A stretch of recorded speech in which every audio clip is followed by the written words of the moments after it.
President Buhari at APC NEC meeting urges members to leave worthy legacies at the forthcoming party primaries. I urge all and sundry to ensure that we play the game according to the rules. Women aspirants call on political parties to create enabling environment for women to participate and contest elective positions.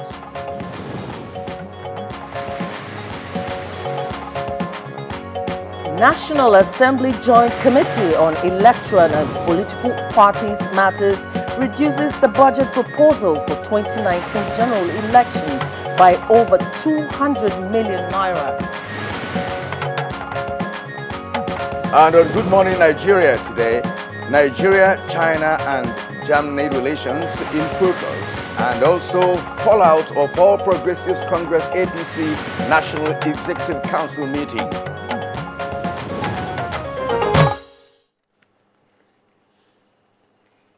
Nigeria's engagement with the world has been on the upward swing since President Muhammadu Buhari assumed office and undertook several visits around the world to lay before the international community the new development trajectory for Nigeria.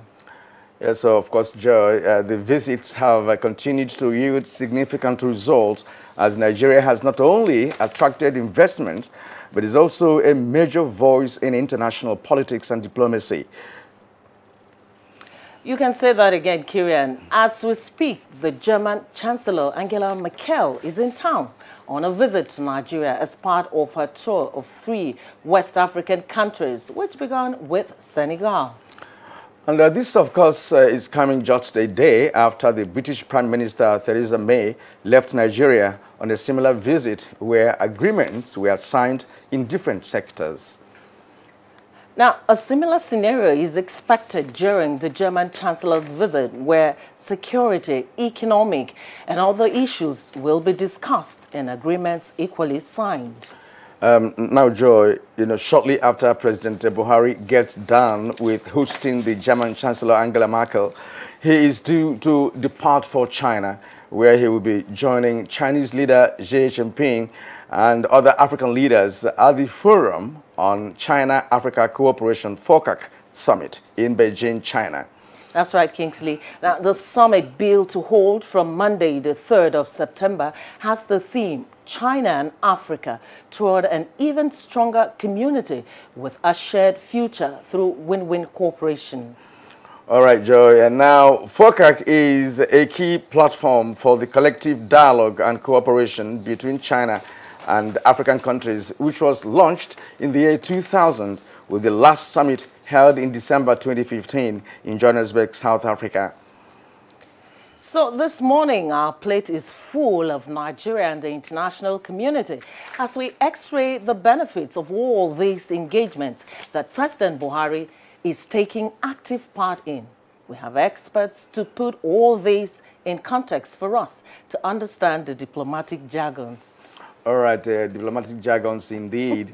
And also this morning we shall be discussing the NEC meeting of the ruling All Progressives Congress, which took place yesterday.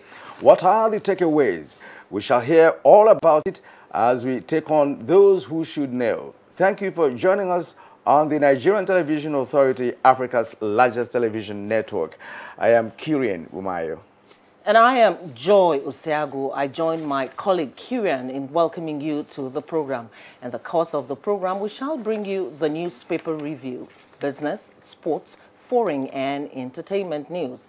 For now, let's join our colleague Anne Jibuno for the morning news. It's over to you, Anne. Hello, Joy and Kirian. Good morning and welcome to the news.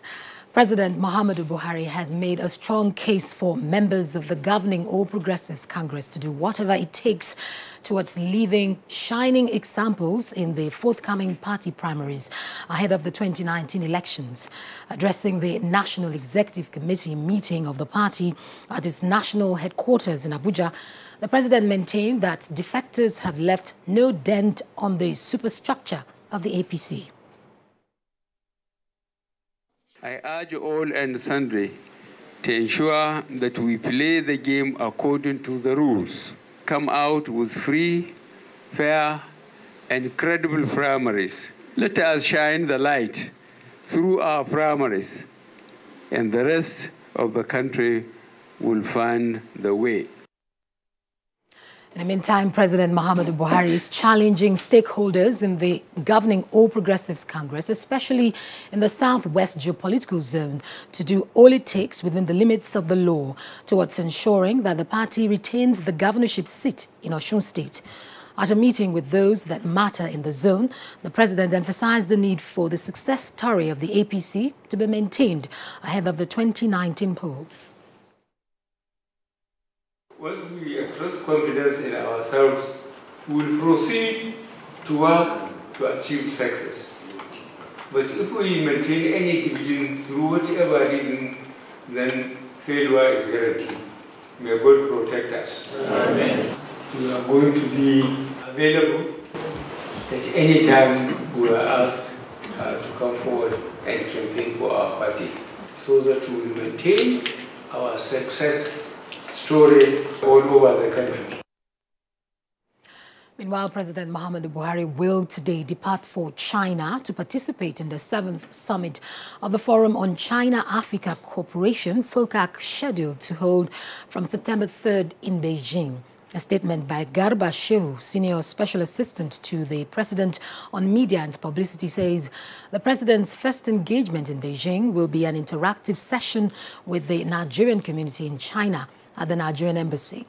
He says President Buhari, in his capacity as the current chair of ECOWAS, is expected to make remarks at the high-level dialogue between Chinese and African leaders, business representatives, and African entrepreneurs. The Nigerian president is scheduled to join President Xi Jinping and other African leaders for the opening and round-table sessions of the 2018 FOCAC Beijing Summit on the theme towards an even stronger China-Africa community with a shared future. After the FOCAC summit, President Buhari will hold bilateral meetings with President Xi Jinping and Prime Minister Li Keqiang to discuss infrastructure financing for strategic projects in Nigeria and the upgrading of Nigeria-China relations from strategic partnership to a more comprehensive strategic partnership.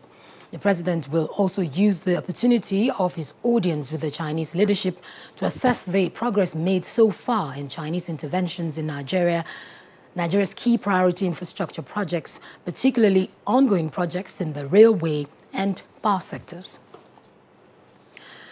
Now, the young aspirants under the aegis of the Not Too Young to Run movement have urged political parties to ensure that the cost of nomination forms is affordable. They made the request during a meeting with the Senate President, Bukola Saraki, and other leaders of the People's Democratic Party in Abuja. I hereby announce my intention to run for the office of the President of the Federal Republic of Nigeria in the coming elections in 2019 on the platform of the People's Democratic Party. And the National Assembly's Joint Committee on Electoral and Political Party Matters has reduced by over 200 million naira the budget proposal for the 2019 general elections. This brings the figure down to 143.3 billion naira as against 143.5 billion naira proposed by President Muhammadu Buhari.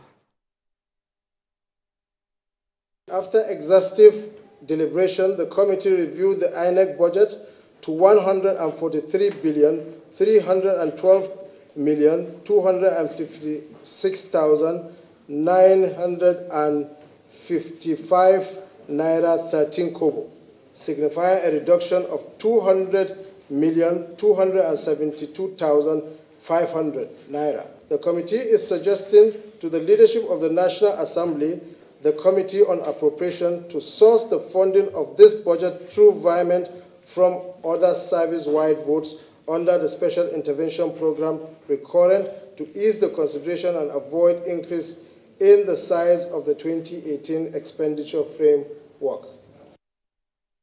Political parties in the country have been called upon to create the enabling environment for women to not only participate more actively in the political process, but also contest elective positions on a level playing field. This was at an advocacy summit for women political aspirants in Abuja. Nigerian women had the confidence in me and voted for me in 2015. It is my hope that the confidence is still there. Seeing this gathering, I am also confident that it means so. Let me add my voice on the call on women to contest for political offices and effect the changes they want to see. In other news, the need for broadcast organizations in Nigeria to adhere fully to broadcast standards and codes has been re-echoed in order to foster a democratic society in the country, especially as the 2019 elections draw near. This was at the 4th annual lecture of the National Broadcasting Commission held in Abuja. We should also not forget that the general election is fast approaching, and we will need gatherings of this nature for sensitization and education for proper conduct. The Nigeria Broadcasting Code stated that broadcasting shall influence society positively, setting the agenda for the social, cultural, economic, political, and technological development of the nation. That's the news for now. Good Morning Nigeria continues with Joy and Kirian after the break. Unemployment, notably youth unemployment, features strongly in our party's manifesto. We intend to attack the problem frontally through revival of agriculture.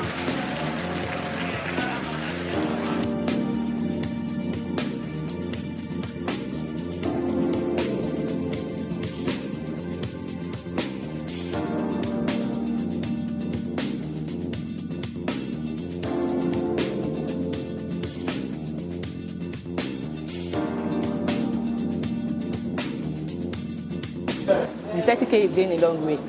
Actually, I bought an acre of land for 60K like 2012, and presently I have a cassava farm and a yam farm.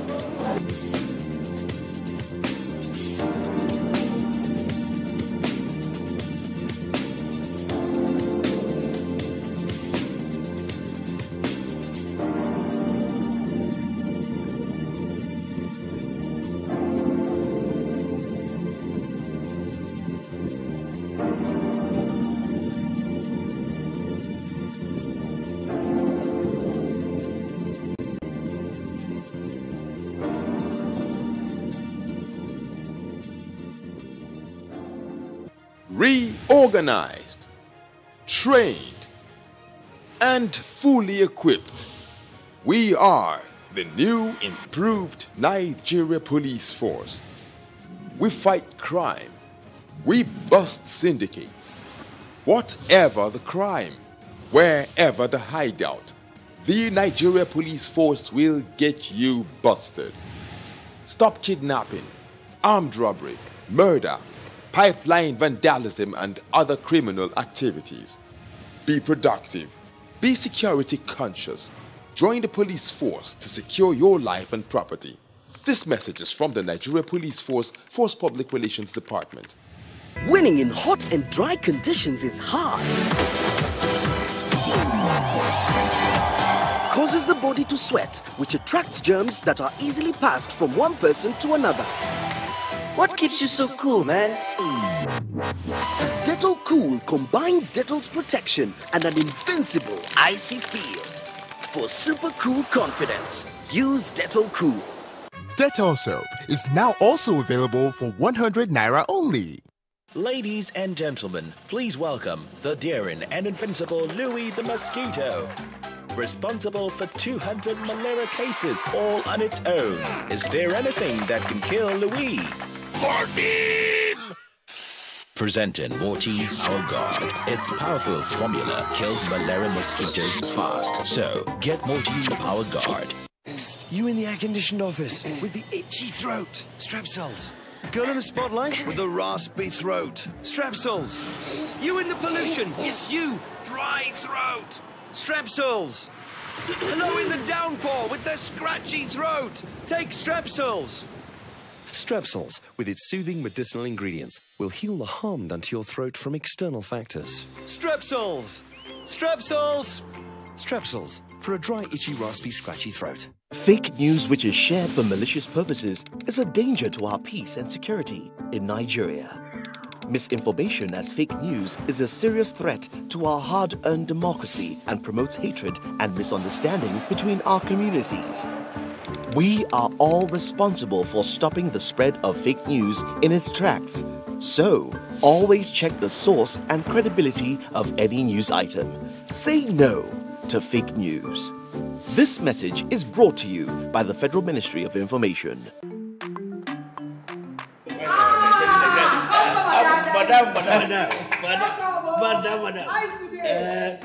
Brought us as usual. As usual. You have no problem. For the three put You are welcome, sir. as usual, yeah? You take that one. You take that one. You don't understand? We want Nigerian homegrown rice. Finish. You don't have? You don't have? Join the rice revolution today. No other rice that tastes like Nigerian rice. Are you sorry? That's the Nigerian rice we are talking about. Chocolate made in Nigerian rice. Healthy food.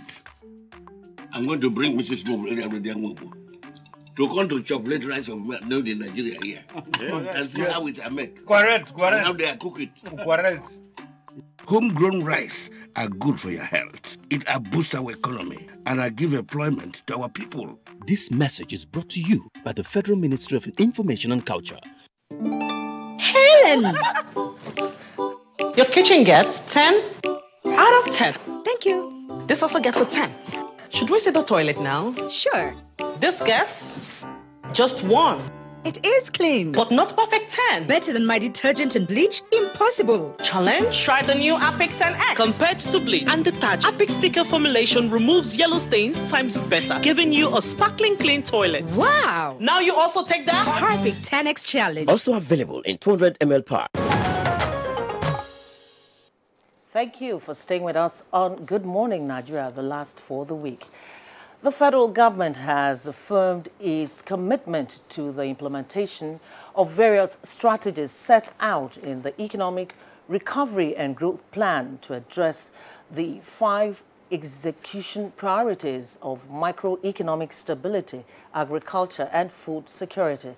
Minister of Budget and National Planning, Udoma made this known while addressing the Joint Planning and National Council on Development meetings in Abuja, Ogun State. Now, let's join Comfort Amadu for details of these and other stories on Business News. Good morning. Now, Minister of Finance Kemi Adeosun has revealed on investors from the United Kingdom to take advantage of the improved business environment in Nigeria to invest in key sectors of the economy. She stated this at a meeting with members of the business delegation of the visiting British Prime Minister, Theresa May.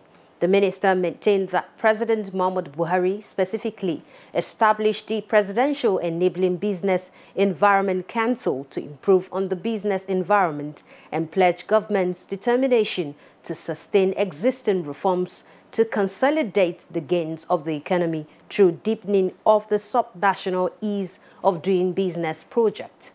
Meanwhile, the British Minister for Africa, Harriet Baldwin, has lauded the trade relations between Britain and Nigeria in the area of green financing, noting that the new partnership with the Nigerian government worth 70 million British pounds, which are expected to create over 100,000 jobs in the country. She added that the UK's bilateral trade relationship with Nigeria was currently worth 4.2 billion British pounds per annum.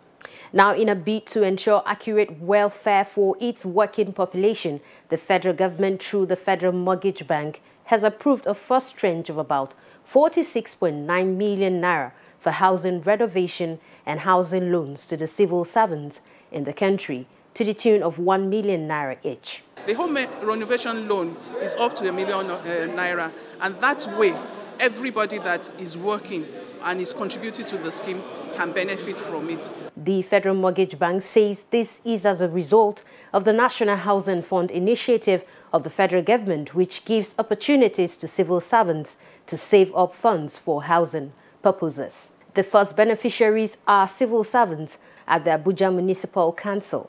For a very long time, I've been desiring how to fix my houses. When we had the opportunity of this federal mortgage, some people say it will not work, but at the end of the day, the check was presented to us today. This money is going a very long way in renovating the house where I'm staying presently. Stock market extend losing streak as Nigerian Stock Market Exchange All-Share Index dips further by minus 0.77% to close at 35,086.67 basis points against minus 0.44% depreciation recorded previously.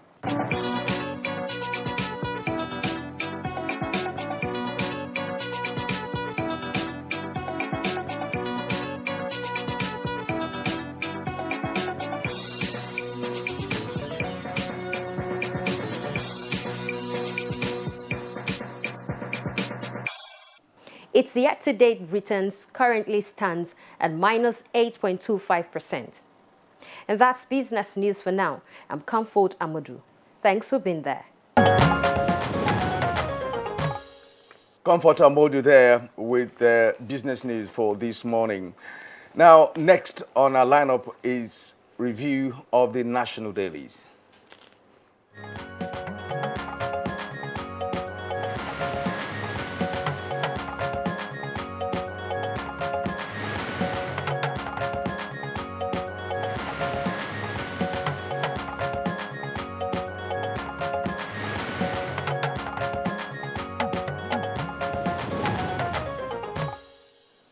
We start our review this morning by looking at the front page of the Punch newspaper.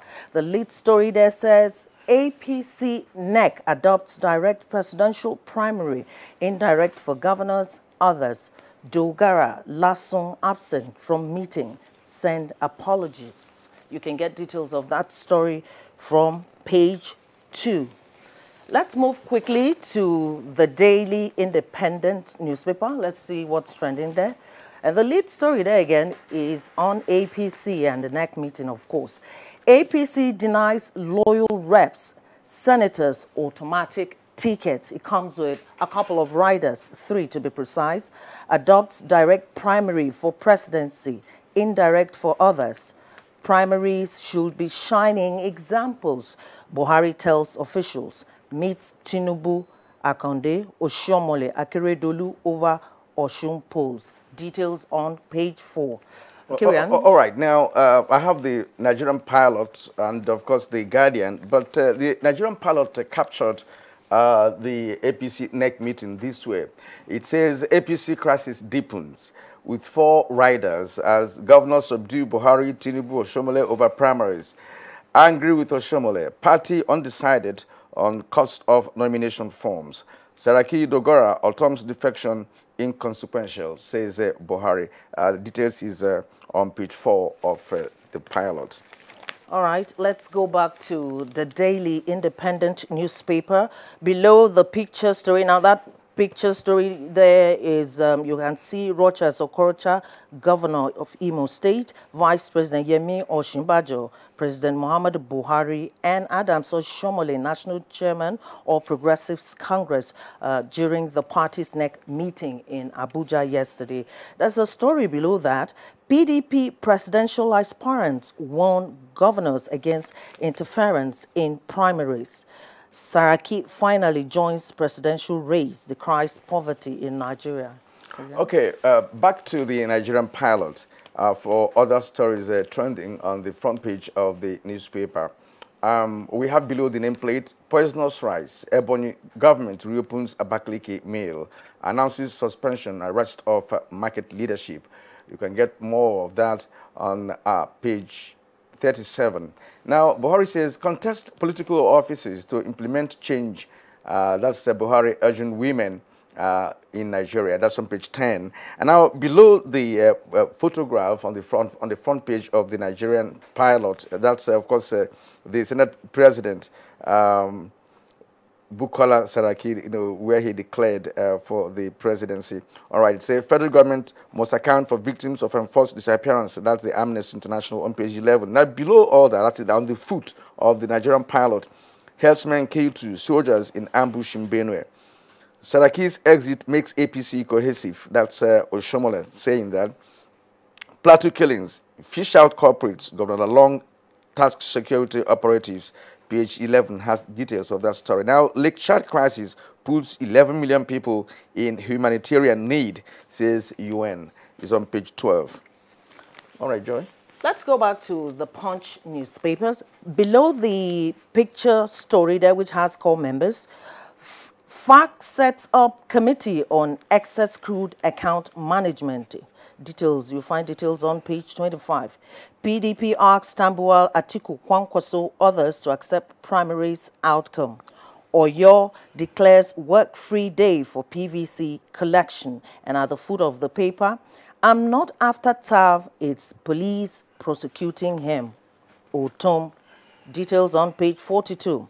Internet fraudster abducts Facebook female friend in Lagos. Mother of 2 hacked to death in Ekiti.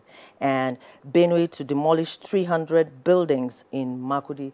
And let's go to the very top of the paper there. This is about flood. It says, NEMA wants people living around River Niger evacuated. And you can get details of that story on page 12. And I think that is quite impressive that they're giving this signal and warning right now for people to take note. In fact, Joy, over the years, NEMA and NIMET, including the Hydrological Agency, have always given this warning annually. But what happens is that we don't hearken, to those warnings, because if that was the case, we would have had the 2012 flood disaster, as much as it did, in riverine areas or coastal areas such as Lokoja and the rest of them. So the adherence to this information is very key, because this year the prediction is that we're going to have heavy rains and there must be flood in specified areas. And you see, evacuation is always difficult to do because people, you can't ask a village to leave their ancestral homes. It's because again, where are they moving to? That's another key issue. Exactly. All right. Okay, now let's run through the Guardian. We have not seen anything on Guardian this morning. The major headline on Guardian: MTN shares drop 23% after CBN's $8.1 billion sanction. And just below the nameplate, we have one striking story there. 88 Nigerians languish in Saudi prisons over drug offenses. That story can be read on page 4 of The Guardian. And coming down just below the main headline, we have Saraki declares bid for Aso Rock as Buhari mocks defectors. Military helicopter crashes and kills 18 in Ethiopia. Now, Joy, let's go to the editorial for this morning. Yes, quickly to the editorial. And this one is coming from The Guardian newspaper, and it is titled, Adieu, Senator John Sidney McCain, 1936 to 2018. One of the iconic figures in contemporary politics in the United States of America, Senator John Sidney McCain passed on recently after a long battle with an aggressive cancer of the brain at the age of 81. The American people and government have celebrated his life. The national flag, which is hoisted in the White House, is flying at half-mast in his honor. His funeral has been made a national event in appreciation of his service to the nation. And talking about his service to the nation, in the Senate, he distinguished himself as a broad-minded politician who concentrated on core issues. He often reached a rapprochement with fellow senators from the other side of the aisle. He placed America ahead of self-interest. When he became ill last year with cancer, he returned to the Senate to cast a deciding vote that defeated President Trump's proposal to ditch Obamacare without an adequate replacement. He also turned to different countries after Trump was elected to reassure allies across the world that America will not abandon them. Yes, that's his something legacies. There's something very peculiar about McCain. Yes. McCain has played a pivotal role in the development of the U.S. Especially, yes. Remember, he was a Vietnam War veteran. That's right. Who was captured, incarcerated for 5 years, returned to America, joined politics, under the platform of the Republican Party.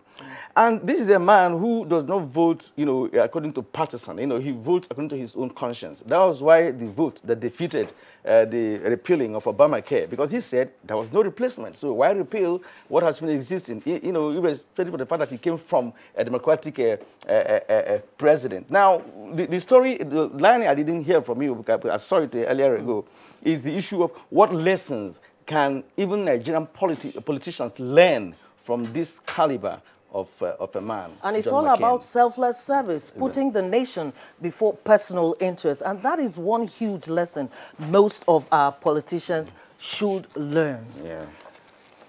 All right. Now, conclude. And that's the paper review for this morning. We'll take a short break now. When we return, we'll start the first leg of our conversation this morning. Hate speech is not a joke. It incites genocide and crimes against humanity. Most of Africa's civil wars are caused by hate speech from one tribe against another. We don't want it here. The Nigerian government stands firm against hate speech. Under no conditions whatsoever should we tolerate or excuse or justify hate speech or hateful conduct of any kind, especially where such is illegal. There's no doubt that the resurgent push for separatism, as well as the rising cases of ethnic and religious disharmony, are all traceable to the growing phenomenon of hate speech. One nation bound in freedom, peace and unity. Nigeria, one nation, one people. This is a public service announcement brought to you by NTA. Winning in hot and dry conditions is hard. Causes the body to sweat, which attracts germs that are easily passed from one person to another. What keeps you so cool, man? Dettol Cool combines Dettol's protection and an invincible icy feel. For super cool confidence, use Dettol Cool. Dettol soap is now also available for 100 Naira only. These days, people get their news and information from more media sources than ever before. Some of the news and information given are fake, unverified, doctored, and manufactured to create confusion, stir disaffection, and cause disunity.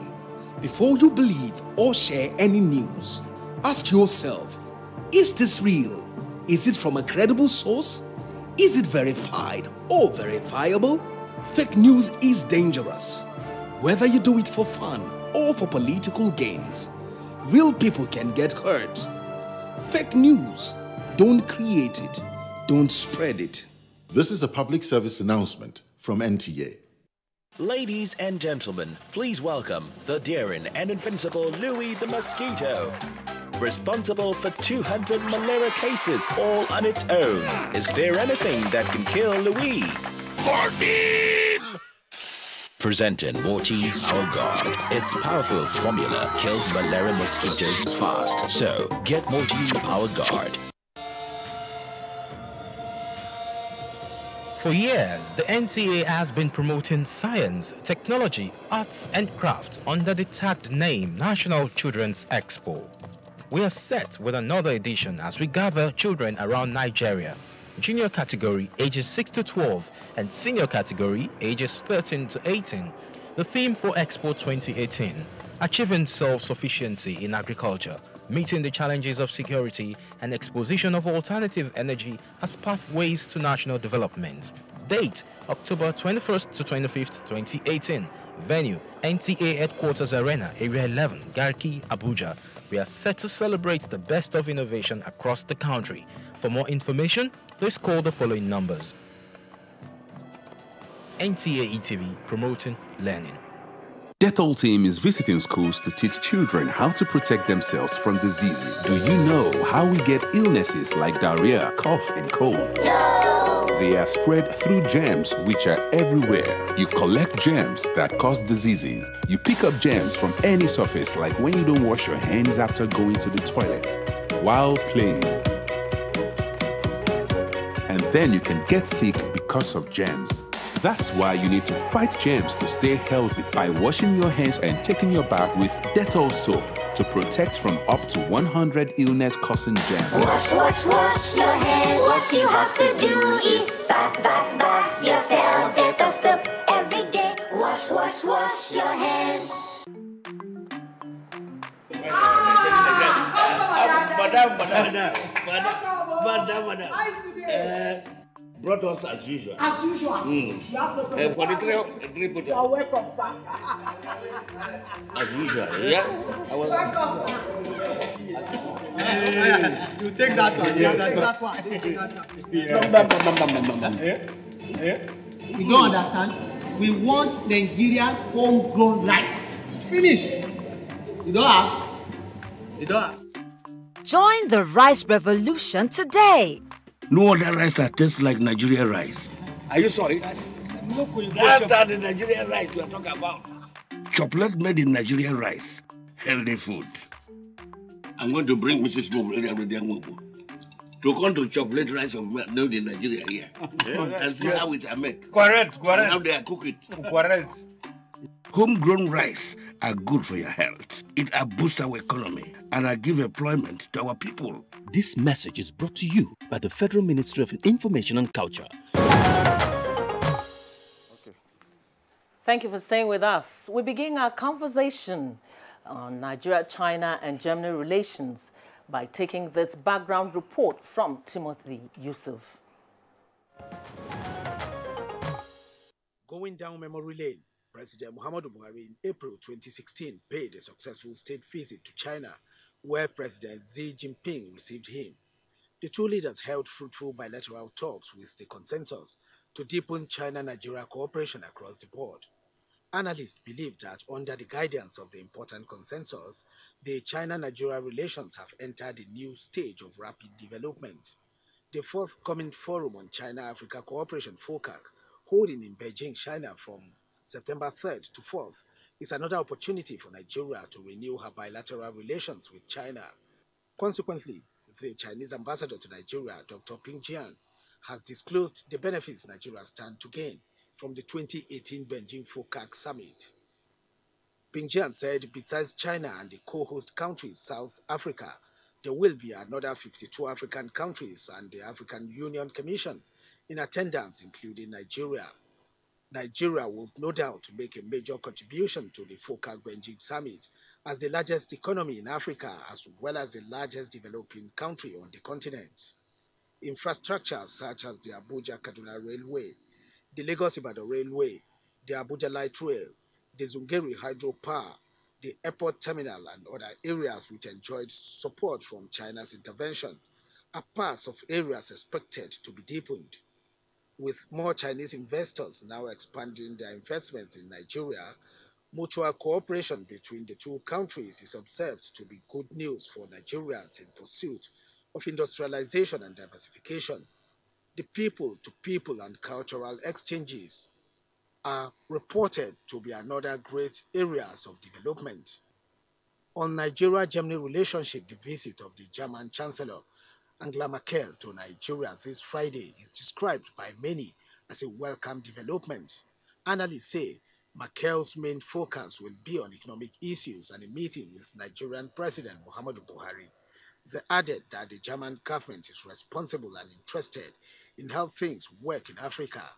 With Nigeria's posture as the giant of Africa, what does this visit portend for the nation's economy as well as the fight against insecurity?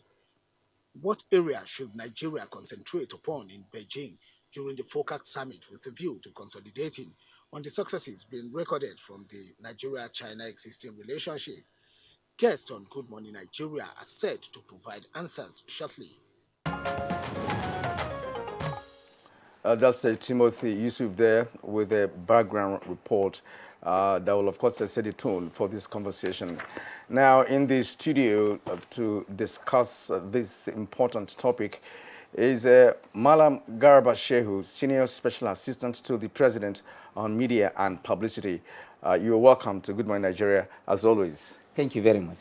And of course, we have Dr. Sherif Gali Ibrahim of the Department of Political Science and International Relations, University of Abuja. It's nice to have you join us this morning. Thank you for having me. Good morning, Nigeria. Okay, let's also welcome Charles Onuneju, Director, Center for China Studies. Sir, you also welcome to the program. Enjoy. All right, let's start by going to Malam Garba Shehu. We know that right now Nigeria is way up there on the international scene. If you talk about the caliber of visitors we have had in the country in recent times. Just recently, the Prime Minister of the United Kingdom was here, and this morning we hear that Angela Merkel is also in the country. How would you describe the relations between Nigeria and Germany? It's excellent. Perhaps it could never get better than what it is at the moment. And, you know, this is all coming from, you know, initial person-to-person contacts. The coming of President Muhammadu Buhari in 2015 had done a lot to change the tone and the tenor of our own international relations. Sadly, for a long time, this country had mismanaged our international relations. We had lost so much international credibility that, you know, that it had happened on the continent. High-profile leaders, Bill Clinton came to the continent. Nigerians were angry. He never showed up with his face here. Obama came. He shunned Nigeria. So you see them coming now, you think that something must be going on and that something has changed. And so therefore, what is it that we have? It's because we have instituted a new leadership and a new international relations pattern in tone and tenor that is appealing globally. So we are reaping the dividends, you know, of good management of our international relations. Okay, Dr. Sherif Gali Ibrahim, you're of the International Relations Department. Now, you know, my colleague Joy was painting a scenario where we've had some visitors into this country. Theresa May just left. Of course, she is also battling with the issue of Brexit and looking for new friends or to strengthen relations. Angela Merkel is here. She's also working towards sustaining, you know, the EU legacy. Macron of France was also here a couple of months ago. Now, what do you make of this kind of relations, taking place with Nigeria becoming a beautiful bride? You see, we have about 3 variables that really define this particular movement of European leaders into Africa and Nigeria, to be specific. The one aspect is just like the one you mentioned, which is the issue of Brexit. Because Britain exiting the European Union, now it has to look for more fruitful, you know, partners, players to play with, to trade with. That is one. The economic competition in Europe, because, you know, the uncertainties that really behold the European economies. So now, with the exit of Britain, you know, from the European Union, other European nations are also trying to see how they can really stand firm, even after the exit of Britain from the European Union. That is one aspect. Then the second aspect is the issue that Nigeria is rising. Nigeria rising how politically? We're beginning to see new set of leaders emerging, those who honestly and sincerely are trying to really hold this particular country as an entity. Then secondly, rising also economically, being the largest economy in Africa and trying to really protect the economic interests of Nigeria by the current Nigerian leaders, then the world want to romance with Nigeria. Then the third variable is the issue that the Europeans are perceiving that China is really dominating. China is been, let's say, is been at the forefront. So, and Nigeria now is just like an economic and political balancer.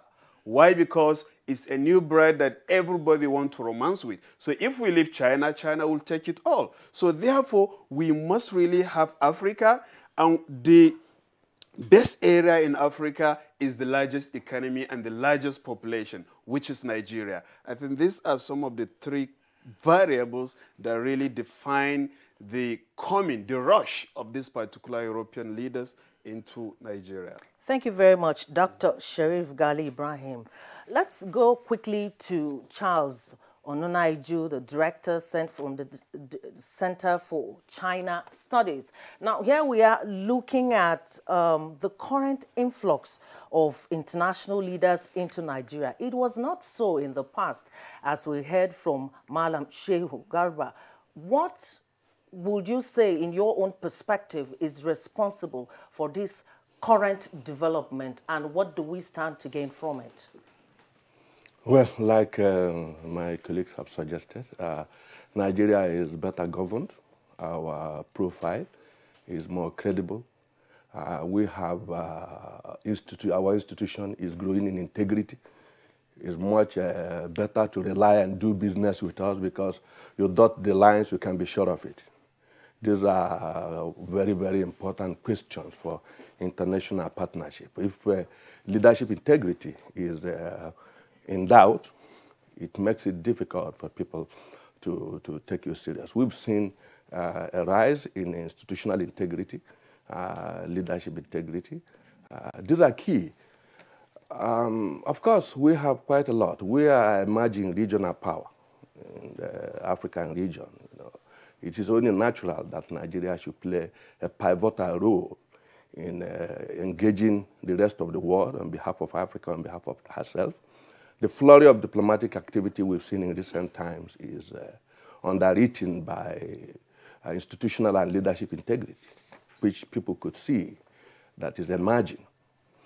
Of course, like Dr. Gali said, the Chinese angle is also very relevant. But like I would like to say, the African map, the African space is too wide to accommodate all partners. We are not particularly a beautiful bride. The point is Africa is open to business, Nigeria is open to business.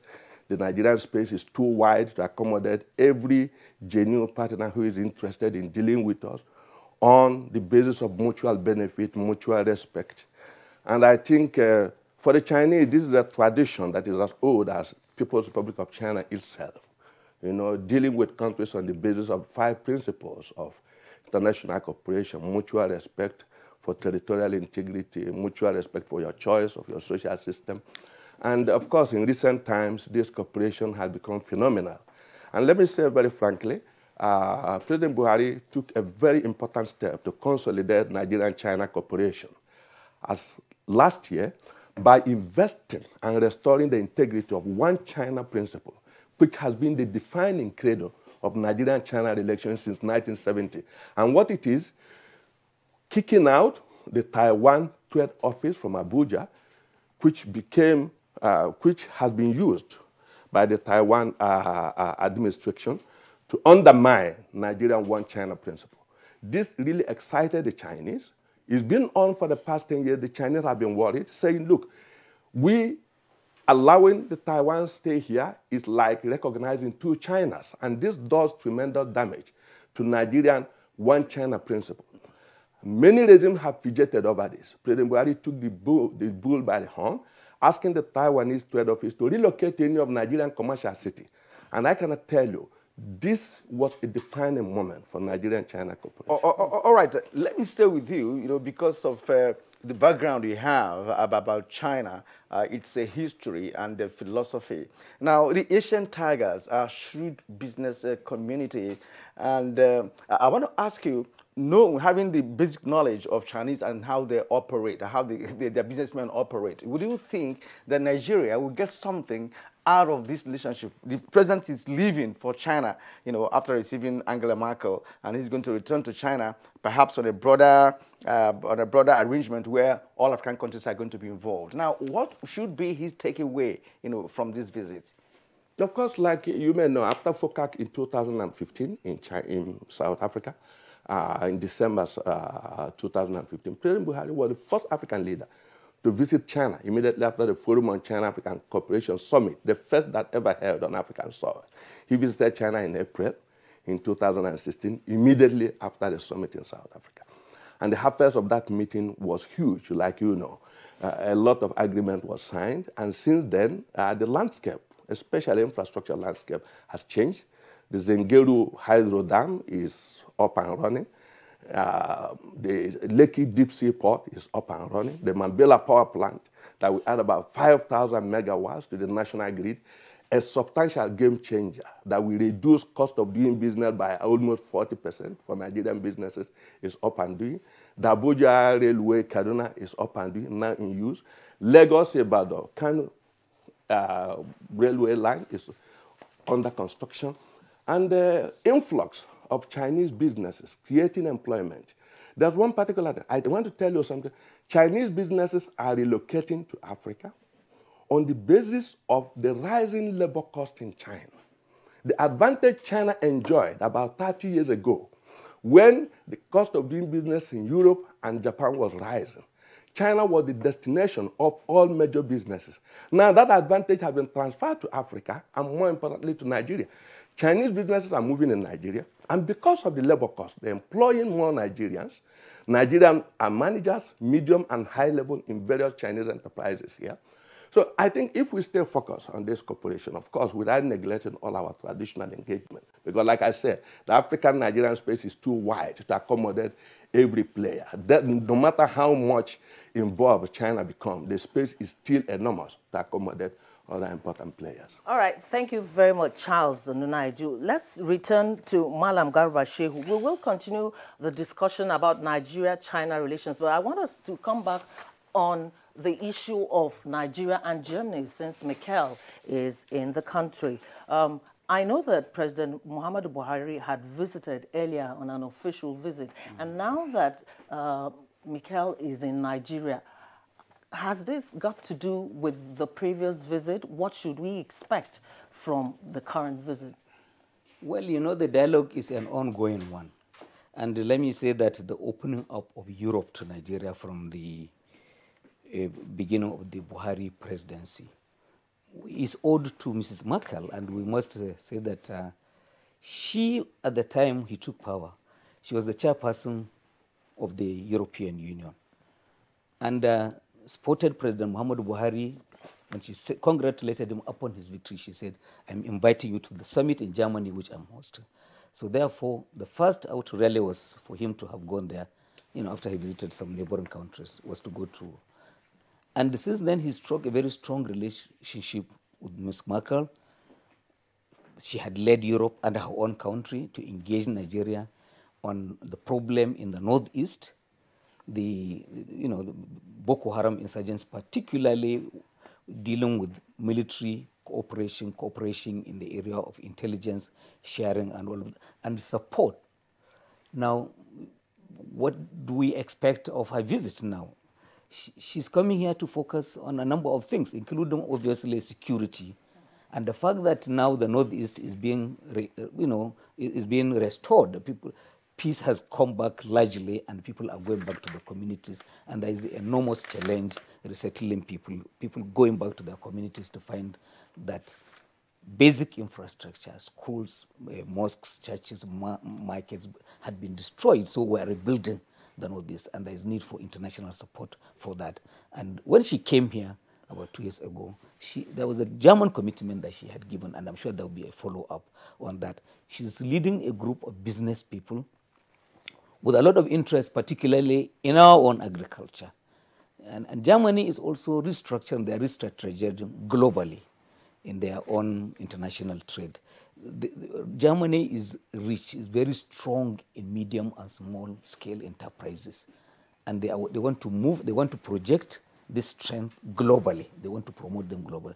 And by coincidence, you know, we have the ERGP in the country, which we are implementing. Again, focus being our need to strengthen and to grow small, medium enterprises in the country. So we expect that we strike partnership partnerships in dealing with our economies, both of us gaining from it, and matters of security, which I mentioned, had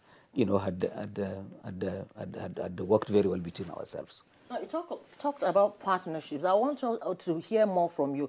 Are we looking at partnership in terms of partnerships of equals? Oh, obviously, because we are all sovereign states, so therefore none is subservient to the other. And if, for instance, some of the businessmen who are coming and they set up factories or industries, because that is their intention for some of them to sign agreements with local partners for setting up. There will be jobs. There will be jobs for them and for ourselves. So. Okay, I think what is interesting here in this partnership, as Joy asked, because looking at what we've had in the past, where there's one party dominating over the other.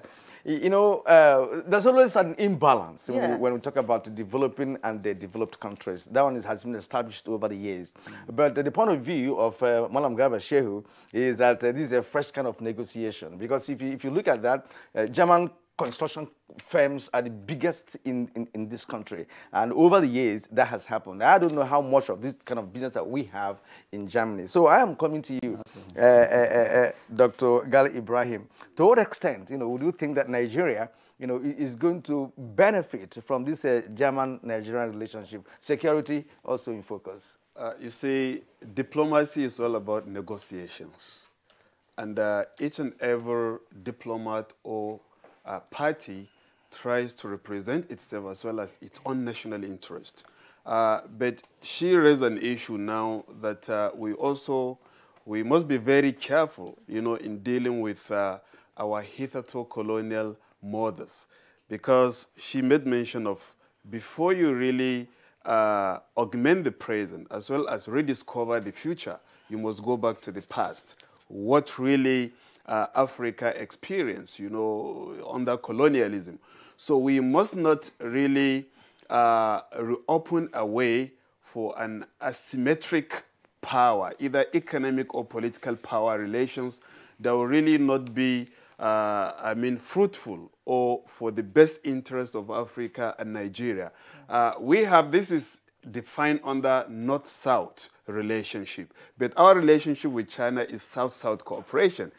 China being the largest developing economy, developing nation, in the world, and Nigeria being the largest developing economy in Africa. So if you take European diplomatic and economic relations with Africa, definitely the economic relationship will not be competitive. Why? Because whatever that we might offer to Europe, they have for decades, produced such things and in a modernized shape, except in key areas of, let's say, natural resources, which define our hitherto colonial relations. What the Europeans used to get from Africa has been raw materials. And up to date, this is what we can offer to Europe, apart from miniature things that we really produce. So we must be very cautious in entering any agreement if it is not really for the benefit of our own entity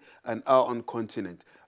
This is, as earlier said, this is different from what is obtainable in Nigeria's relations with China, based on South-South cooperation. And if you look at the 5 pillars highlighted by President Xi Jinping in the last Forum on China-Africa Cooperation in Johannesburg, the 5 pillars are, the first one is we need to consolidate mutual political cooperation based on trust. We have to trust each other because we belong to the same entity, developing economies. That is one. Then win-win economic relations. If China comes to Africa, China wants to win, and it also wants Africa to win. And that is why China is even motivating Nigeria to expand the tentacles of its own export to China. This is true. Then we should also enhance areas of exchanges. That is cultural exchanges. This will allow us to understand, each other. The Chinese people will understand Africans the more. The Africans will also understand the Chinese the more. This is through cultural exchanges. And there is no any country on earth that really appreciate and promote cultural exchanges like China, and especially the way it carries Africa along. Then apart from this, helping each other in the area of security. President Xi Jinping come to understand that, look, despite the level of cooperation between China and Africa, we cannot really sustain this particular cooperation without helping each other in the area of security, which has been really bedeviling Africa as a result of terrorism, insurgency, and the rest of them. Then the final issue, Xi Jinping identified the area of unity and coordination, of international affairs. That is, we belong to the same voice, especially at the United Nations. We must really support each other, one another, even at the United Nations. And that is why China, being member of the 5 permanent members of the Security Council, it is always in support of Africa and African policy. The China-African policy, the 5 areas of plan, as brought about by Xi Jinping at the last summit in 2015, he said, look, there is the need for us to cooperate more in industry, fighting poverty, in agriculture, public health, exchanges, and more other areas. And these are all areas of need that Africa need. And Mr. Charles has made mention of some of the dividends and outcome of this particular negotiations and agreement, which was derived from the April 10th visit of President Buhari to China in 2016. This particular agreement, we are beginning to see the Abuja-Kaduna rail working, and Nigerians are happy about it. The construction of Lagos-Ibadan rail, the commissioning of the Abuja mass rail, that is the light rail station, and many more are coming. So these are of mutual benefit through this particular cooperation. And more scholarships are coming to African students to go and study in areas of science, areas of humanities, which will in turn bring further development in Nigeria and Africa. All right, thank you, Dr. Sharif. We have a couple of tweets coming in from our online viewers. We'll take them now before we continue with our conversation. This one is coming from Al Mubarak, and he tweets, while in China, President Muhammadu Buhari should try to ease out the bottleneck of the currency swap deal between the two countries. Nigerians ought to have been enjoying the underlying benefits of the beautiful deal by now. Again, rice importation from China needs proactive and diplomatic action. Well, Kyrian, talking about the currency swap, it just started, so there's still more time. No time for it to germinate. That's right. Okay, now, Delejak Solomon, please ask your guests in what ways is Germany and China helping to improve SMEs, agricultural products, education, culture, manufacturing, energy, combat of insecurity and terrorism in Nigeria. I think Dr. Sharif actually, touched on that when he was talking to us. All right, Mohammed Sani Umar tweets, Nigeria-China relationship is very important in helping the economy of our country, especially in power supply, business, and agriculture. All right, and from Obeni Omo Obolahan, the China-Nigeria yuan swap deal, a great relief on dollar pressure. It affords Nigeria business community more opportunities since most imports are from China. German Chancellor Merkel visit, on the other hand, is a sign of world power interest in Buhari's administration. Prospects are high. All right, Hassan Labaran tweets, if the principal aim of the relationship is pivoted around technology, then Nigeria should embrace them with 2 hands. Okay, now from Dele Jack Solomon, Nigeria, Germany, and China have had a long-standing relationship founded on a strategic partnership to promote the North-South and South-South cooperations, development and growth of the economies. However, Nigeria must always take advantage of bilateral and multilateral relations to improve diplomatic ties, create more jobs, opportunities, and reduce unemployment for its local population through a process of skills and acquisition transfer. And one more from Ogbenio Mobolahan. He tweets, When we take a critical look at recent developments, countries around the world seem to be interested more in Nigeria now than in recent past. The leadership of the country can only take advantage of this and use same to deepen our economic recovery plan and prospects. Better days ahead with the influx of foreign powers into the country. The synergy between the Nigerian government and those of visiting and visited countries for bilateral trade agreements can only engender development. The future of Buhari's administration is bright in the next 4 years if re-elected. All right, we have from DW Nigeria Limited. It says the impact or the pact between Nigeria and China has always been hugely at Nigeria's disadvantage. And that takes us back to Mr. Charles once more with this comment now, Nigeria being at a disadvantage. Now, let me paint a scenario for you, because China is actually known for giving Nigeria some sort of support. I recall that during the launch of Nigeria's communications satellite, many countries bidded for that launch, including China, France, Britain, US, and Canada. It was only, and Russia, it was only China that offered to train 100 engineers, Nigerian engineers, satellite engineers, right? And that was actually why they got that bidding. Now, in this connection, with all the activities between, diplomatic activities between China and Nigeria, are we going to get such trainings? Because Nigeria is actually lacking, or lagging behind, when it comes to the issue of having, we call them artisans here, right? People who are, technicians, actually, who are also very useful in the different sectors of our national life. Yes, just to give you an example, recently, one of Chinese largest engineering firm here, CCEC, took 247 young Nigerians to China to study railway engineering, so that in future, our railway projects can be led by Nigerians. The same with the largest telecom, Huawei. Some time ago, about last year, 2,000 young Nigerians were also offered training in ICT.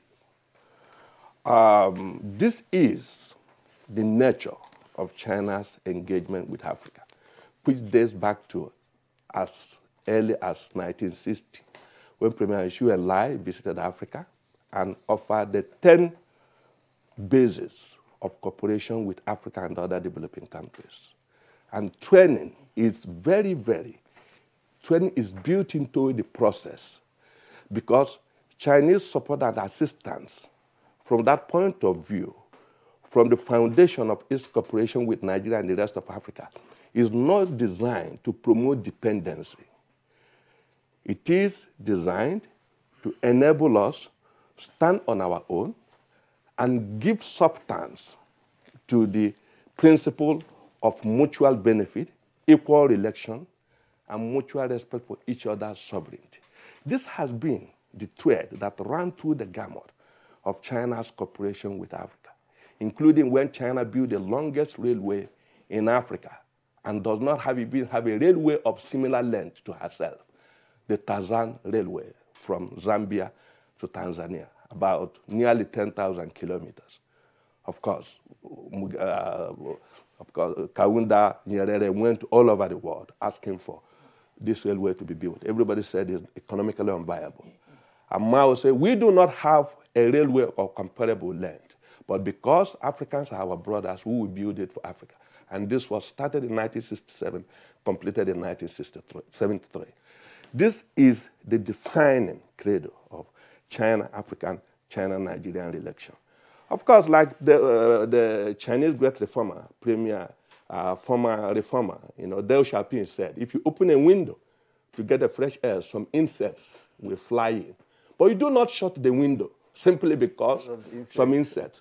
In China-African cooperation, China-Nigerian relation, like every other international relation, there will be some issues here and there to be resolved, but you don't shut out the huge outcome. You don't shut out the good thing that happens between these elections. Thank you very much, Charles Onunaiju. Let's return back to Malam Garba Shehu. The president is departing for China for FOCAC 2018, that is right now. What is the significance of this important meeting for Nigeria?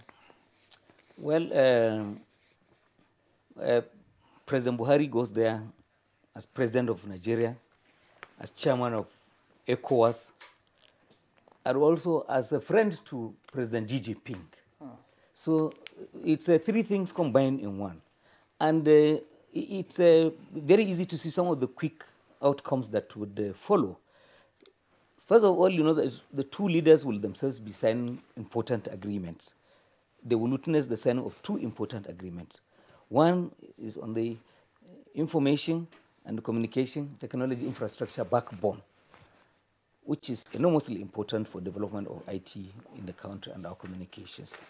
And the two, then there is one road, the one they call the One Belt, One Road agreement that the two countries, in essence, I think it's essentially an MOU that will see to the further strengthening of the already existing good relations between our own countries, increasing the space for further investments in infrastructure and trade and mutual, exchange of, consultations between our two countries. But there will also be about 25 other agreements and MOUs that will be signed on the sidelines. A lot of them involving Nigerian businesses promoted by the NIPC, the NNPC will be there, NASIMA, the Chamber of Commerce, and so on. So we have a lot of people from the private sector going. A lot of, yes, of course, there is a high-level interaction of African and Chinese businessmen. So it's not just about government to government thing. There's also a business to government and business to governments, because both President Buhari and President Xi Jinping will also be meeting, the businesses from China and Africa. So the essence of it is there's a sense that a community is growing between Africa and China. All right, it's a model for international relations we have not seen elsewhere. All right, sir. Thank you very much indeed, gentlemen, for, of course, doing a good job dissecting this very issue of Nigeria's foreign relations. And at this point, we'd like to appreciate Malam Garba Shehu, the Senior Special Assistant to the President on Media and Publicity, as always. He's always here with us, when we have such topical issues. Thank you for being here this morning. Thank you very much. And Dr. Sharif Gali Ibrahim of the Department of Political Science and International Relations, University of Abuja. It's been very interesting talking to you this morning on this very issue that, of course, that you are part of, as a trained man in international relations and the political science. And, of course, the man who... Thank you for having me. Yes, of course, the man who has the history of China and the nation's relations with the other parts of the world. Charles Onunaiju, Director, Center for China Studies. It's been a wonderful sharing your thoughts on this matter. Thank you so much. All right. Good Morning Nigeria returns in just a moment, as we will also be focusing on the next meeting of the ruling APC. Stay with us. Makes a Nigerian one powerful. I trust the power of Dettol's One Capful for bathing. The power of Dettol's One Capful protects from up to 100 illness-causing germs. Be 100% sure. Give me the value pack. Helen! You do great value shopping. Absolutely. I'm a champion at getting value. Then you must have bought the Harpic 200 ml. Why Harpic when I have this? Even after applying them 10 times, they won't give a sparkling clean toilet. Impossible. Challenge. Detergent and bleach can't give a sparkling clean toilet even after 10 times. But Harpic 200 ml gives a sparkling clean toilet at one go. Wow. Harpic 200 ml. Real deal. Now only 200 naira. If you hear a bomb explosion or gunshots of an active shooter, that might be a terror attack. At such times, always remember 3 action words. Run, hide, report. Don't try to run towards the terror scene to save the situation, because there might be a second bomb blast or another attack. Run far away and take cover. Make sure you are safe first. Yes, it is in our nature to sympathize over the hurt, but remember, only trained personnel can help in such situations. When in a secured environment, promptly call relevant authorities and help will come. For anonymous reporting, call 09630-3250-5 or 0813-2222-106. If you see something, say something. Nigeria unite against terrorism. This message is brought to you by the Federal Ministry of Information and Culture. Winning in hot and dry conditions is hard. Causes the body to sweat, which attracts germs that are easily passed from one person to another. What keeps you so cool, man? Dettol Cool combines Dettol's protection and an invincible icy feel. For super cool confidence, use Dettol Cool. Dettol soap is now also available for 100 naira only. Jennifer, don't tell me you're still looking for chapters for your expo. What expo? I'm reading to pass. Yeah, right. I beg, we all know even if you study, the surest way to graduate in this school is to do a rejo. Or better still, we hook the lecturers, Abby. No, that's a thing of the past. I would not get a certificate I cannot defend. I would not be a burden to the nation or the society by fixing or buying certificates that does not add value to my life. This is the era of change, and change begins with me. This message is brought to you by the National Orientation Agency in conjunction with the Federal Ministry of Information and Culture.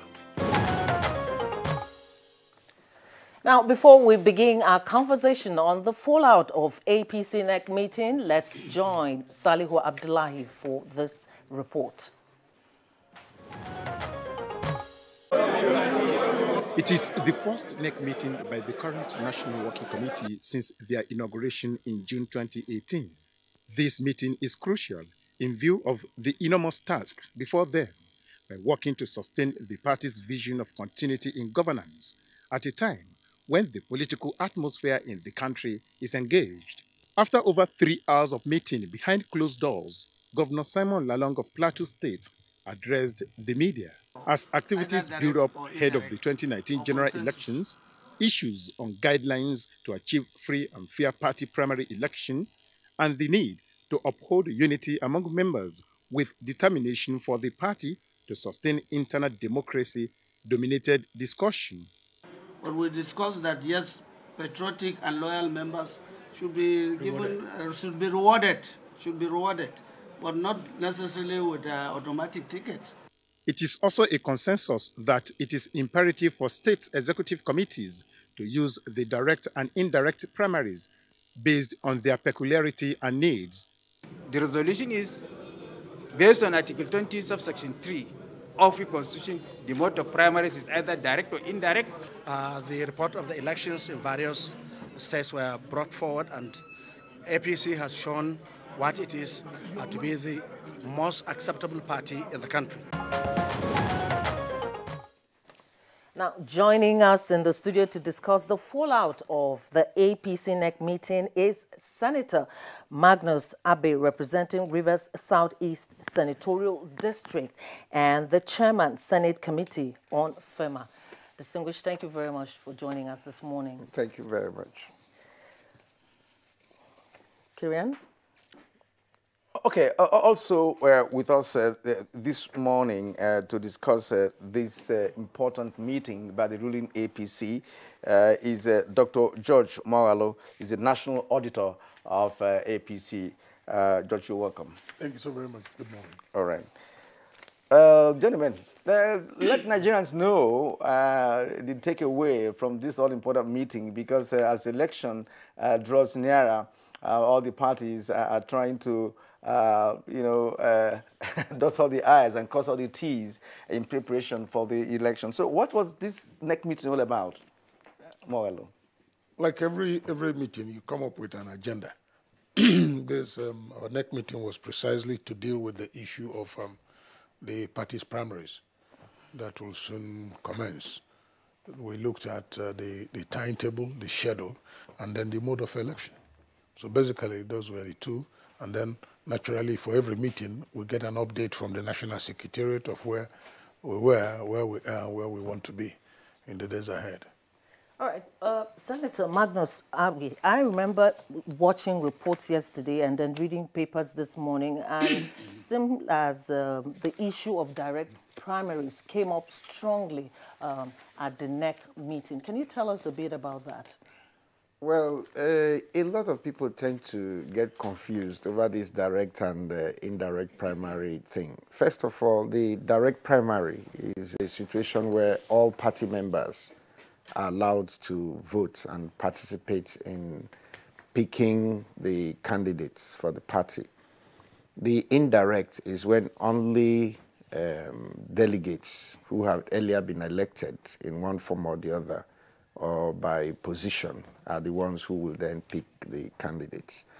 In the case of this particular election, what was decided was that as far as possible, the states should decide the option of whether to use the direct method or the indirect.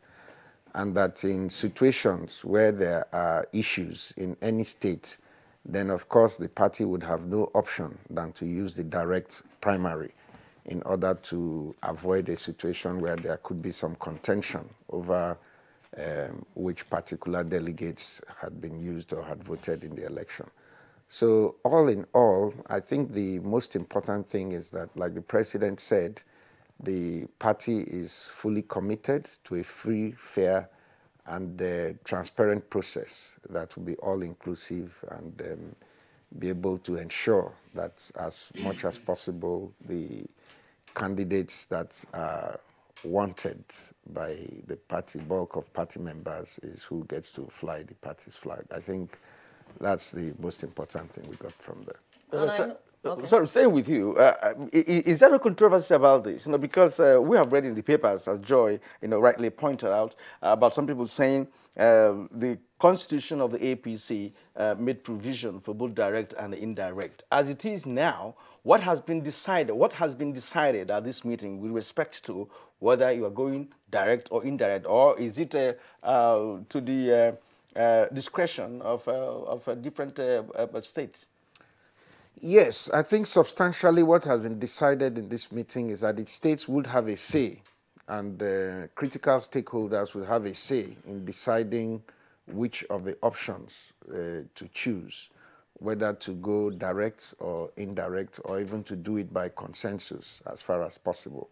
So I believe that contrary to some of the reports that you're seeing in the news media, there's not really any great difference between what has been decided in this meeting and what has always been the options that are open to the party.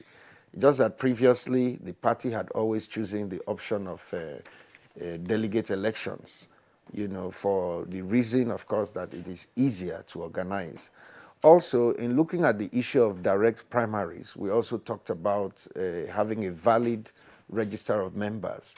And for that reason, right now, the registration of members across the country is ongoing to try to tidy up the party membership registers across the country so that there is no argument or dispute as to who is a member of the party and therefore entitled to vote and who is not. Because if you have issues about delegates, who is a delegate and who is not, you can also have issues about who is a member and who is not. So I think the most important thing is that party members across the country are committed to strengthening the party and should work together in ways that will ensure that all views are captured in whatever processes the party has, but that the majority view will, of course, prevail at the end of the day. I think that's where we are.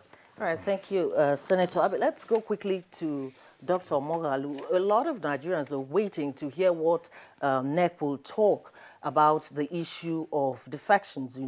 There's this movement from one party to the other going on, some from APC to other parties, others from PDP and others to APC. What was discussed about these and also the issue of internal democracy? Regarding the issue of defection, like I've always said, it's about, like APC, like any other political party, is a human organization. And political movements at different times is a function of individual wish. It could be driven by ambition. It could be driven by political realities with regards to the environment anybody is operating. But the issue of defection didn't come up as a point, as an agenda in our NEC meeting. However, in the course of Mr. President's remarks during the meeting, he made a comment that people have defected, yes. He didn't touch our superstructure because it's expected. Because if somebody wants or is expecting to actualize his or political ambition and he feels that he cannot actualize it within the framework of the party as it is, he has a choice. How about the issue of party ideology? Yeah, that's the problem here, because now it's a question of the individual. It's not about the party. It's a question of the individual. That is why most times you find out that most defections are a function of the individual ambition or the individual expectation, and they want to drive it. So, and since it's a democracy, you can't stop somebody from expressing himself. And the expression of somebody's feeling includes defecting at any point in time. So it is a function of what is driving the individual. Am I being driven by ideology? Am I being driven by self? Am I being driven by ambition?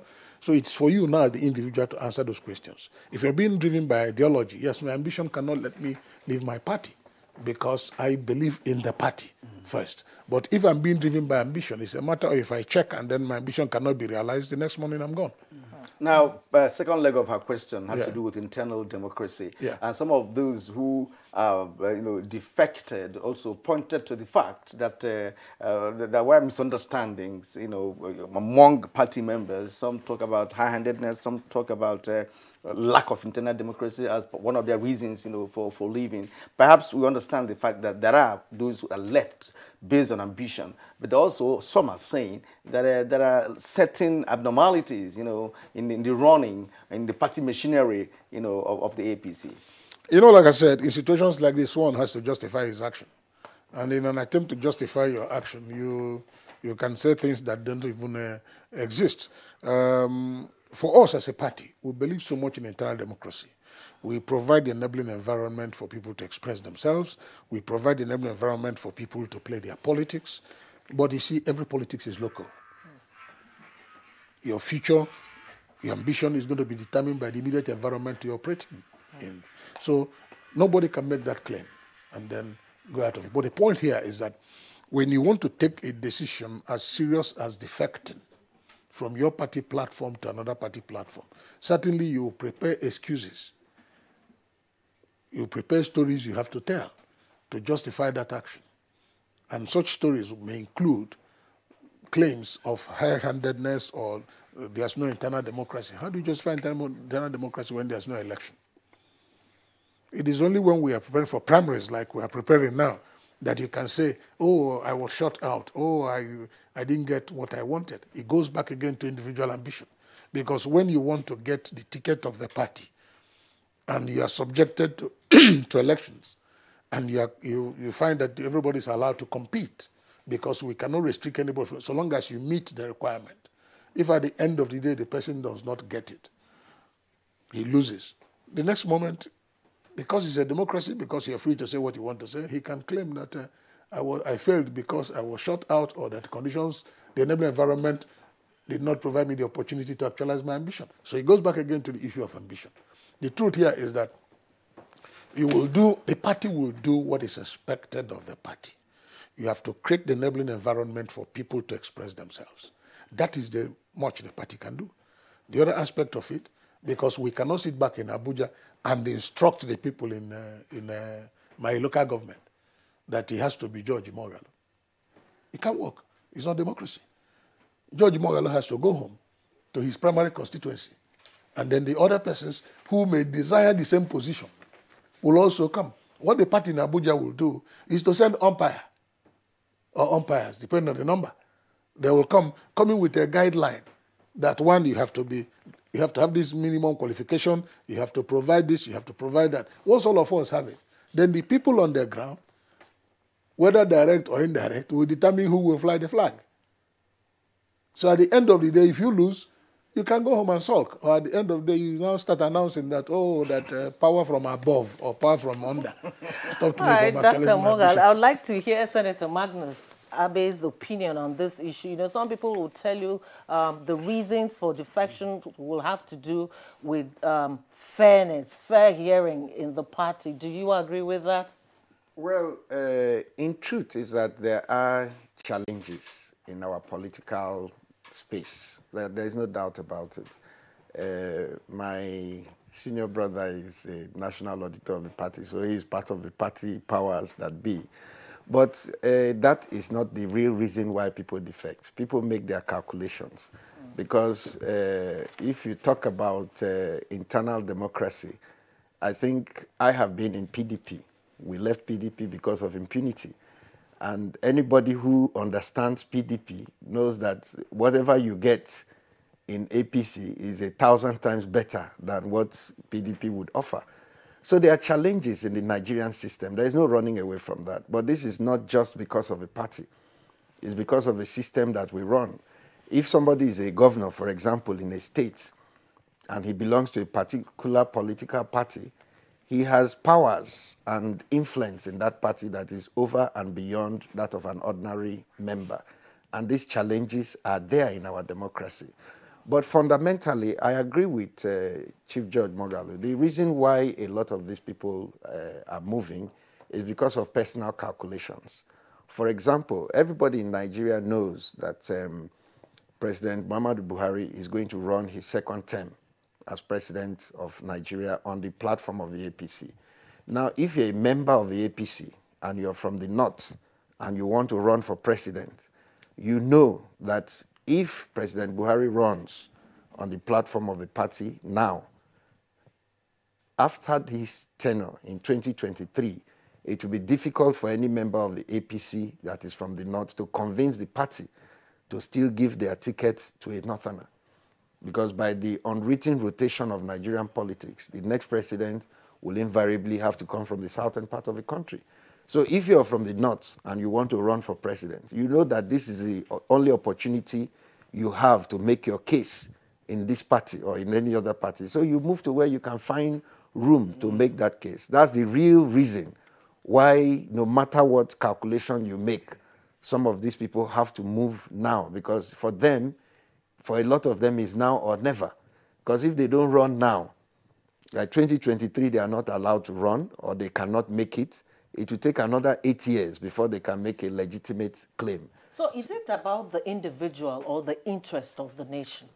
Well, substantially, that's what I'm explaining to you, that a lot of these people who are moving at this time are not moving because of impunity or because of internal democracy or because of challenges, because those challenges are there in it's part of the Nigerian political landscape. If you read the papers yesterday, you see where people are saying, oh, PDP governors should not interfere in the choice of the... They are going to interfere. Everybody knows that. So it's not a question of internal democracy. It's a question of what the individual is looking for at that particular point in time. So the challenges of internal democracy are there in our political space.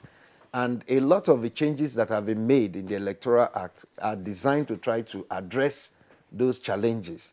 And there is always need for improvement. But the point I would make here, and make it clearly, is that as far as this country is concerned, the only political organization that is committed to transparency and to making the effort to try to do things right is the All Progressives Congress. So as far as Nigeria is concerned today, no matter how oppressed you are, the place where you can get the best deal in this country is in the APC. So nobody can say they are leaving APC because of impunity or imposition. Those are things that the ideology of our party is against. But in some of those other parties, that is part of the culture and the tradition. All right, that brings us to the issue of the forthcoming general elections. Exactly. It's not going to be easy for any of the political parties, if you ask me, based on what is existing in the political landscape, at the moment. Judge Moghalu, how prepared is the APC to face this music? Because many have defected, and these defectors are from different parts of the country, especially some states that you should be interested in as a political party. Because otherwise, if you don't get the required percentages in all these states, you will not be able to make it. So how prepared is the APC? Well, I will answer the question by starting with the fact that defection is a two-way movement. Some people are defecting out, some people are defecting in. So it's a two-way movement. As for whether we are prepared, we are getting prepared. It's a process. It's not a one-off thing. It's a process, like we've just started. Yesterday we had our meeting. We looked at the schedule. We provided the guideline for the primaries. The major thing any political party has to do at this time is to make sure that the process of choosing its representatives, its candidates in all the elections is free, fair, and credible. Because what that does is that it builds confidence. It gets everybody's buy-in. Everybody gets involved at all levels so that you get the candidates who can carry the party flag, who understand the party, who are going to serve the people, and then who the people want. Because what we are doing is to provide a template, provide the enabling environment for the people now to decide who they think will do the best for them. So once we as a party, we are doing that. We are getting ready. We are fully prepared. We know the date for the elections are fixed. So it's not coming by sudden. We know the date of the elections early next year. So we are working, having that in mind. The primaries, we have a template, we have a guideline, we have a timetable released already by INEC. So we're working within the limits of that information that we're already privy to. I can tell you without fear of contradiction that as a party, we're getting prepared by the day. We're getting ready. We know the challenges. We are going to go to the Nigerian public again with the report card because two things will happen. And in any political development, you have two scenarios. Those who want to come in and those who are there. For us, we are going to go with our report card. It's not a case of what we will do. It's a case of what we have done. And then if you give us a further opportunity, we are going to do more. It's different from somebody who is coming to tell you he's going to do that. So Nigerians will have an opportunity to make an assessment. Look at the promises we made when we were coming in. Look at how far we've taken it. This is where we are, and this is where we intend to be in the next 4 years. So by the time we send that to the Nigerian public, we bring it for them to see. One thing about this is not rocket science. It's things you can see. We are going to be assessed based on what we have done as a political party that has the government of the day. So basically, we are getting ready, realizing the challenges ahead. All right, Senator Abuja Mogalu talked about the process being fair and transparent. And I remember that listening to President Muhammadu Buhari's speech at the NEC meeting yesterday, he says, play by the rule. How can you ensure that party members adhere to these rules? Well, like I said, in this country, we all know that as far as our electoral process is concerned, there are challenges. And some of those challenges are caused by we, the people, ourselves. Because no matter what rules you make, if there's no good faith and there's no cooperation from the human beings who will actually gather to do these things, it becomes very difficult for anybody to ensure that the rules are kept.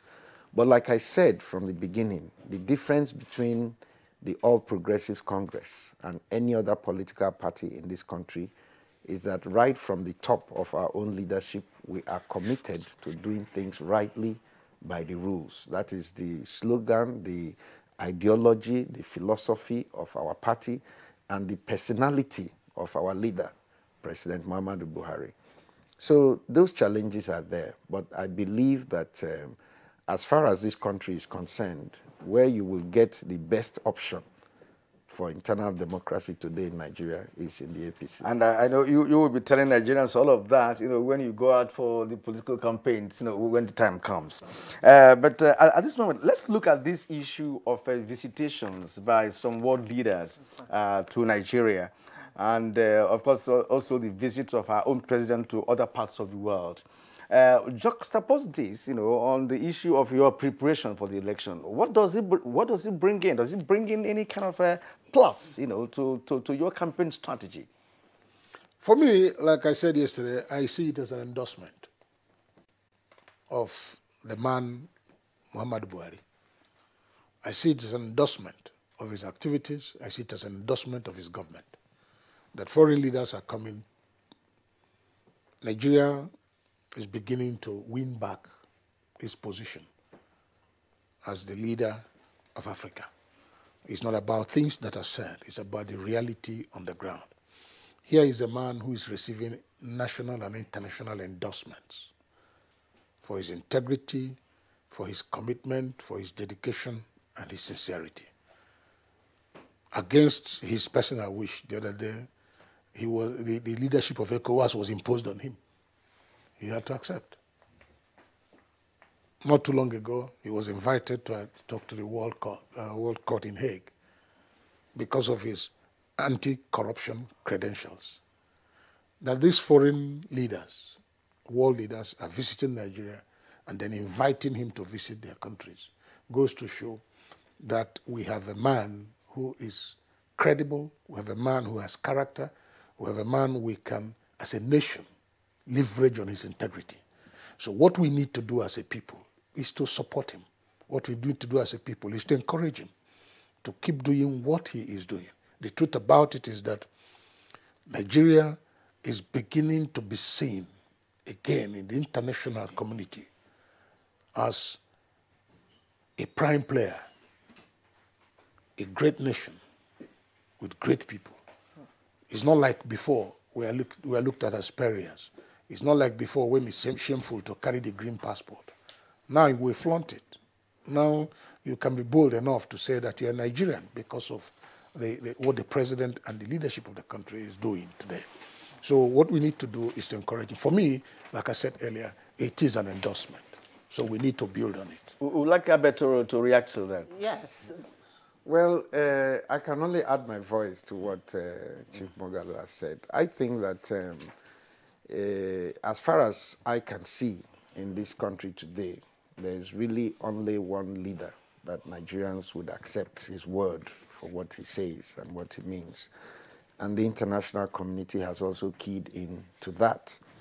I think that the long-term impact of this will be felt even more as we go forward, because today now we're in a position where we can deal with the international community along our own rules, and they understand that we are doing that because this is what we have agreed to do. Nobody looks at it that if we make a rule in the country, it's because the president has one personal agenda or the other. The whole world has also agreed that this is the only African leader that has no money, stashed anywhere in the world. And so for that reason, his acceptability worldwide is first class. Contrary to what some of you would think, I believe that the majority of Nigerians already know that President Muhammadu Buhari is going to be returned next year. It is in the interest of the country. It is in the interest of the stability of our politics. It is in the interest of the stability of our economy, because we all know that we just came out of a recession that was caused by corruption and mismanagement. So I believe that as far as the eyes can see, the ship of the Nigerian state is in clear, steady winds. And all we have to do is to hold course and see that we continue to travel in the right direction. Some say, some say that integrity is not enough to run the nation. How do you react to that? Well, people will say that because people have to say something. This is a political season, and a lot of what you see going on are just politicians trying to capitalize on different situations to leverage on them to promote their message. But clearly, as you and I can see, a lot of those plots and tactics have collapsed. First of all, what they wanted to do was to create a situation of religious issues, tribal issues, and all that. That has collapsed in the face of the evidence that is on ground. And so in running out of steam, people have to run to other things. Now they are even beginning to say that, oh, corruption is very good. I mean, how can human beings make that kind of argument? So people have run out of things to say. And the reality of the re-election of President Buhari is now staring everybody in the face. If you look today at this country, there is nobody who can come out now and has the credentials and the ability to offer a contrary message to Nigerians that Nigerians would accept. For the simple reason that a lot of those who are going to come to say what they want to say, we have heard them before. And people know that their word is not worth much. But the people of this country know that Buhari's word is bankable. So I think we're pretty clear where we're headed. All right, we'll still talk more about the issue of integrity and how that relates to the electorate too. But we'll take a couple of tweets and then we'll get back to our discussion. This one is coming from Dele Jack Solomon Medj. He tweets, please, can your guests shed more light on why APC NEC adopted direct primary to select its presidential candidate and declined to adopt direct primaries for other positions? Yeah, let Temawale react to that before we go to the next tweet. First of all, like my brother Senator Abe rightly said, we believe that we want to create the enabling environment for every party member to participate in choosing our president. We're talking about the president of Nigeria. What is wrong with it? Getting every card-carrying member of the party to be part of it. We want it to be more participatory. We want to get everybody involved. As simple as that. Very participatory, so that everybody can be involved. Every card-carrying member of our party from all over the country. Let them be part of choosing our president. Okay, still from Dele... it's an endorsement, actually. Okay, still from Dele Jack Solomon.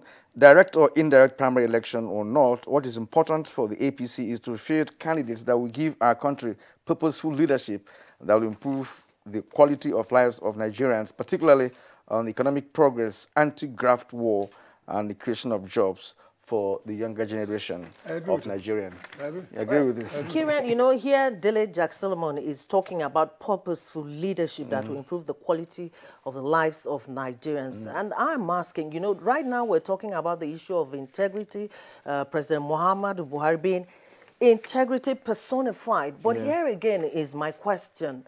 What about Nigerians, talking about those who are following? Can we just hang on to the integrity of the president alone? What should the electorate be doing? What should others following behind be doing to assist President Muhammadu Buhari so that we all can run on the same lane, not just focusing on President Muhammadu Buhari alone? Senator Abu.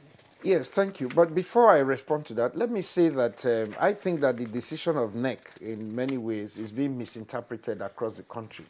It is not that the party ruled out direct primaries for every other position. No. What the party did was to say the states will have a say in deciding which option they choose. And that where there are issues in any state, the national will use direct primaries to conduct this. So the two options, in fact, three options, are still on the table, as they have always been. Now, going back to the issue of the integrity of the president and the capacity of Nigerians to also follow course, it has always been said that when a fish wants to rot, it starts from the head. And the same way, too, when things will go right, it also has to start from the head. I think that why we make so much capital out of the integrity of the president is that it affords every other Nigerian an example to follow. And people are following. You know, this is a country where things have been done. I think it was one general that said at one point that the Nigerian army has become an army of anything goes. Nigeria at a point had become a country of anything goes, where anybody could do anything. So the breath of fresh air that this president has brought to say, no, I will not do anything that is not above board, is a fundamental and important foundation on which the integrity of the system can grow. There are rules that had existed, like TSA, for example, had been on the cards, but nobody could implement them. Why? Because when they want to implement it, somebody goes to the president, arranges one deal with the president, and he has an interest in the deal, the matter is subverted for that minute, and the thing would not happen as expected. But as soon as this president came in, nobody can approach him to discuss anything that is not above board.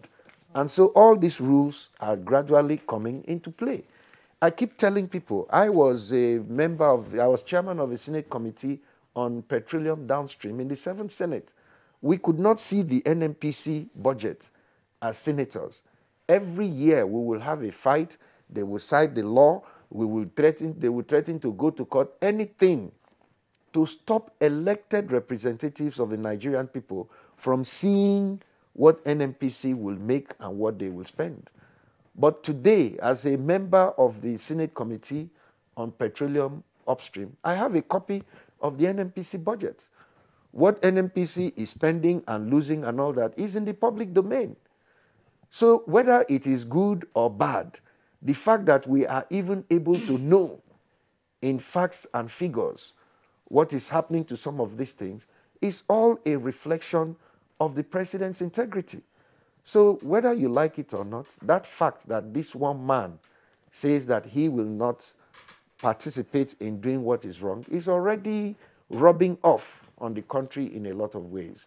How many of your governors are learning from the president's example? You see, you cannot separate corruption and indiscipline.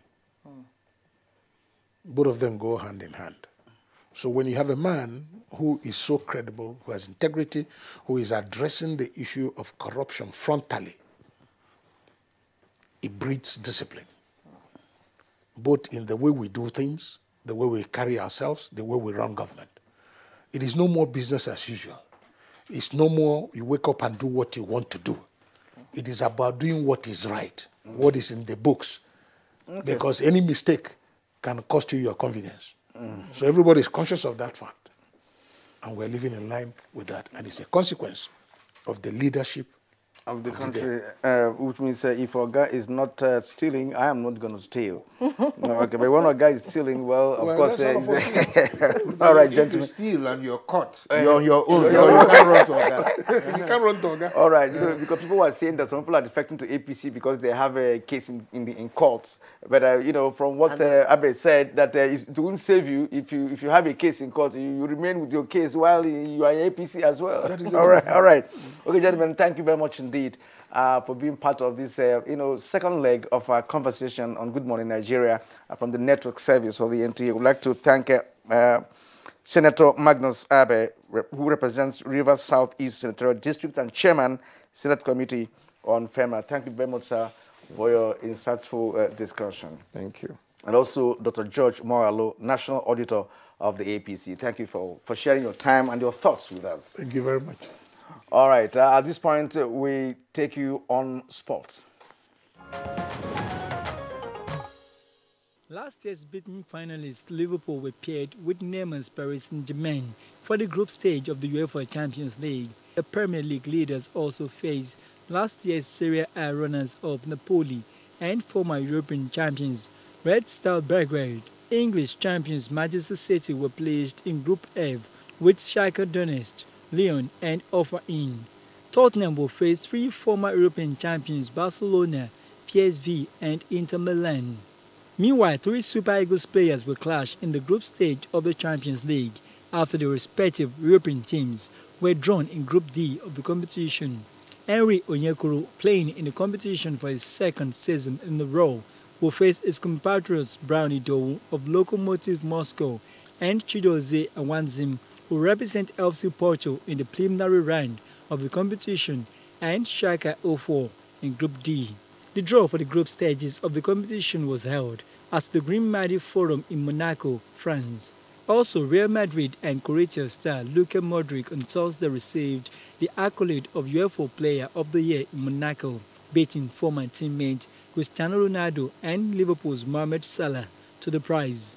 Real's achievement in winning yet another Champions League last season was further recognized, as Modric also won the UEFA award for the best midfielder of the last season. His club mate Sergio Ramos was named Best Defender, while Real shortstopper Keylor Navas won the Best Goalkeeper prize. Ronaldo, in his absence, was awarded the prize for the best striker chosen